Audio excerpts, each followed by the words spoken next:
Hello there, welcome to our channel Login Apps again. Hope you're doing fine. I'm back with another tutorial video, and today I'll be showing you how to log into your Target credit card account online. And now without further ado, let's dive right into the video.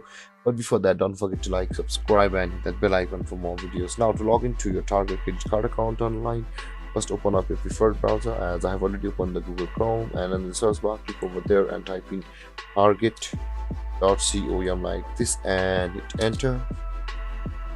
And after that you'll be directed to the home page of Target, whereas on the top right corner of your screen you can see the sign in button available over here, where I'm hovering my mouse right now.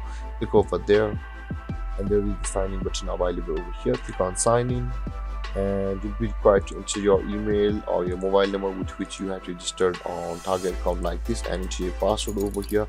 My computer has autofilled my credentials for me, and with that being said, let's click on sign in. Skip this, and there I have successfully signed into our Target account. And if you have any confusions or questions regarding a topic, don't hesitate to comment in the comment section below, and don't forget to like, subscribe and hit that bell icon for more. Important guys, peace.